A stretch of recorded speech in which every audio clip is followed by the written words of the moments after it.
What's going on YouTube? It's your boy Avery, aka Muy Guapo, aka 4Aver. And today we're going to talk about gun control.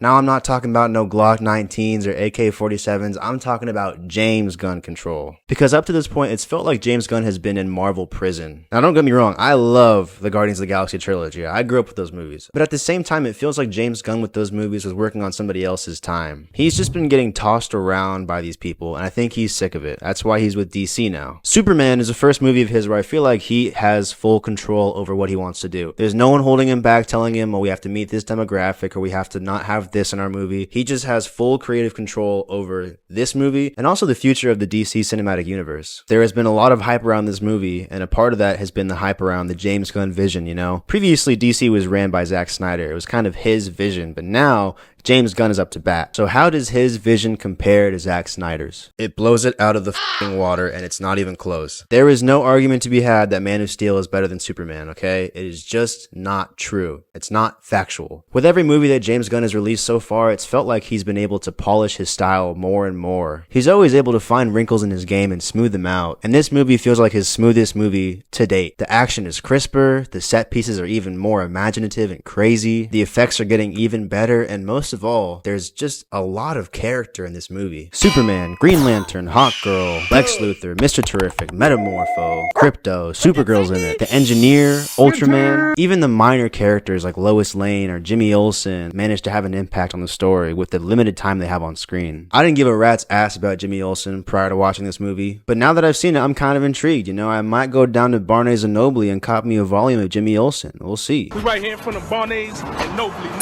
One of the worst precedents that Marvel has set with this whole superhero genre is the constant nickel and diming with these superheroes. Like, you only get one per movie, and we're going to maybe have two more, but we're going to sprinkle them in. They're going to be in for 5 minutes, and you're not going to see them for another 2 movies. You're going to have to wait 10 years to see this cool character again because money. This movie doesn't really have that problem at all. If anything, it's kind of the opposite. There's so many characters jammed in here, and they're all so well realized. I mean, James Gunn knows these guys all in and out, especially Superman. When the reviews for this movie first started coming out, there was a lot of reports that David Cornsweet had this like Boy Scout energy as Superman, and as an Eagle Scout, I had to go verify and see if this was true, and yeah, this guy definitely knows his knots. To say that all eyes were on David Cornsweet with this movie would be the understatement of the year. There was a lot writing on this movie, and also his performance. I mean, he's the heart of this movie. He is Superman. He really is. He's Superman. Like, he's charming, he's kind. Most of all, he's confused in this movie. He's very human, despite being an alien. He's still very much learning how to get used to Earth and how to work a 9 to 5 and also balance this alter ego and superhero persona. And he does have that pretty boy sort of attitude to him, but at the same time, he has a lot of depth too. It isn't like he's just all smiles throughout this movie. Like, he's brought very low in this movie, but when he gets up, I actually am rooting for him. Like, I want to see him succeed. He's very endearing in that way. He also looks very massive compared to a lot of the cast in this movie. He's able to use that sort of weight to his advantage in the fight scenes, but also just in the way he moves around scenes in general. He's got this bull trying to move through a china shop kind of energy to him in this movie, and I was a big fan of it. There's just such a synergy between him and this character. Like, they really are cooking with some grease on this one. But I will say, I wish he would bulk up for these next few movies. I mean, personally, I grew up with this Superman, okay? Like, I get that it's kind of a rough comparison, but god damn, look at that chest, bro. Look at that chin. Look at that hair, bro. Like, come on. I'm not saying David Cornsweet should throw his body in the dumpster for this next movie in order to get big, but I am implying it. Lex Luthor is also a fantastic villain to open this universe off with. When the trailer for this movie dropped, I really wasn't a big fan of Nicholas Hoult. I just kind of didn't see the angle James Gunn was going for with it, but he is just poetry in motion in this movie. Like, Haters Hall of Fame for sure. Like, he's up there with Frieza, Eddie Brock, like Benjamin Netanyahu, who actually has a cameo in this movie. Now, we've seen this whole smartest man in the universe or smartest man in the world character done before about 1,000,000 times, but something about it feels very different here. You know, we really see what makes this guy tick and like why he hates Superman so much. And once you do see why he does what he does, it's kind of hard to not sympathize with him. The last time I sympathized with like a villain in a movie like this was probably Thanos. And I was about 9 years old when that movie released. Assuming we're gonna get like higher tier villains as these movies go on. I think this is a great like starting point to build off of. But even with that in mind, he really isn't a pushover. Like, he's a scary ass dude in this movie. His hatred for Superman is just so palpable. It's just so much fun to see. It's a great juxtaposition. David Cornsweet all happy and like high and mighty compared to Lex Luthor just like a ball of burning hatred. Lois Lane is also in this movie, and while I don't really care for her that much, I will admit that her and Superman's like relationship and dynamic was very cool. Even though I really didn't care about her that much, I did like the sort of back and forth her and Superman have in this movie. It isn't just two like happy white people that are beautiful with like a dog and they have flowers and stuff and they get matcha and fucking laboobos and all that. They get into arguments, and Lois Lane gives him some pushback when he does things that she doesn't approve of. Like, it's an actual relationship. They have conversations and back and forth. And when they fight, Lois Lane's all, oh, I can't do this anymore. I'm done tonight. And Superman, what does he do? He just flies away. Like, it's a relationship I don't think we've seen very often on screen. I'm here for it. The Justice Gang is also all over this movie, and I was a huge fan of them. Like I said, I grew up with the Justice League Unlimited TV series, so I know a little thing or two about Hawkgirl and Superman and Green Lantern too. He was black in the cartoon though. I think they all work really well in this movie. They have the perfect amount of screen time, and they all get their kind of moments to shine with action pieces and also just little dialogue and quips back and forth. You know, I want to see more of them, but I don't feel like I didn't see enough of them. Mr. Terrific is also in this movie a lot, and he adds a sort of straight man to all this chaos and commotion going on. He gets some really cool action pieces too. Nathan Fillion continues to be great in every James Gunn movie. This is by far his most significant role, and he does not disappoint whatsoever. I thought he was fantastic as Guy Gardner. I'm not totally familiar with Guy Gardner, but I think he's a really interesting character to throw into the fray in this movie, and he works pretty well. He's for sure one of the funniest characters, if not the funniest character in this movie. It was just so satisfying to finally see these characters realized in an authentic way. The little kid in me was definitely very happy with this. I do wish I would have seen more Hawkgirl low-key, but that's just me being me.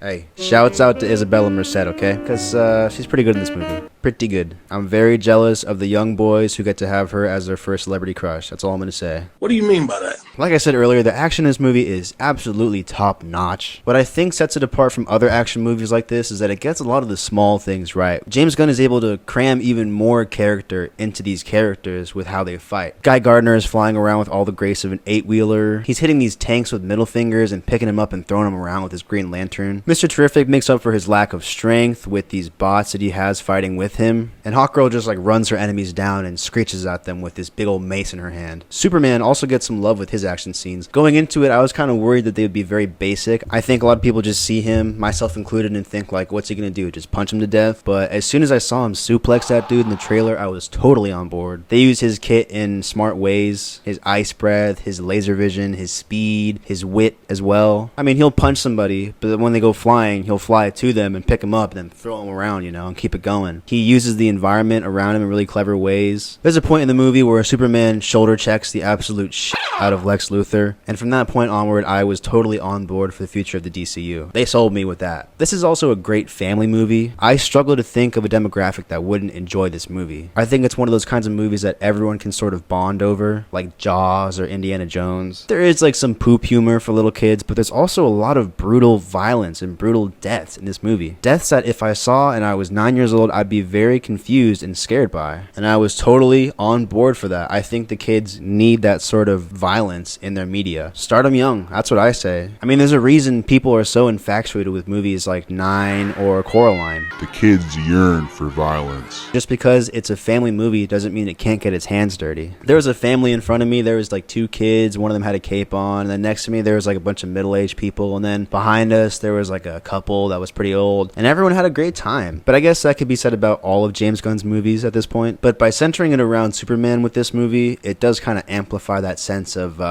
just like feel-goodness, you know? One of the few negative things for me about this movie was the music. I really wasn't all that moved by it. James Gunn movies always have very memorable scores, and this one is memorable. I just didn't personally groove with it. The editing is also pretty jumbly here and there. It didn't really seem like they had it all sorted out in the post-production. I don't think it's like movie destroying. I just think it needed more time to cook in the oven, if you get what I mean. screen. There is also some pretty bad dialogue. A good delivery can sell bad dialogue, but the bad dialogue here just isn't delivered very well. There's a point when Lex Luthor is talking to his henchmen about like why he hates Superman, and they verbatim say like, I know, I also hate Superman, and I have devoted my entire life and also sacrificed my body to killing him. Nobody in the history of mankind has ever been that upfront about their intentions or their emotions. And I understand this movie is going for more of a silly, comic-y tone, but I don't think that's an excuse. This movie also opens on a really weird exposition dump. They throw a lot at you in the first like 2-3 minutes of this movie, and I really wouldn't have a problem with it, but I think the approach is just a bit lazy. When I think of a movie that does this sort of approach really, really well, I think of the opening of The Incredibles. They're able to throw a lot of exposition and key information at you, but it doesn't feel like it's just thrown at you. They feel like they're working with you. There's just a lot more creative ways to deliver exposition than just putting it on screen. That's really it for the negatives in my opinion. The last thing that's worth mentioning is the politics in this movie. This movie is pretty political, but if you're upset with the inclusion of politics in this movie, I really don't know how you operate in today's day and age. Like, it's cool if it's in the UFC or on the Nelk Boys podcast, but if it's in a superhero movie, it's not. Like, I don't know. Like, it's pretty cut and dry. Like, killing innocent civilians is evil and not good. And if you disagree, then go join the military or something, bro. And that's all I really have to say about this movie. I had a great time, and I'm looking forward to the future of the DC Cinematic Universe. I have nothing but the most high faith in James Gunn at this point. I mean, I've been a staunch believer in him since day one. I really hope DC gives him more and more power and creative control over this universe. I mean, he's gone, 5 for 5 now with superhero movies. I don't think he has an incorrect bone in his body. And for that reason, I'm going to give this movie an 8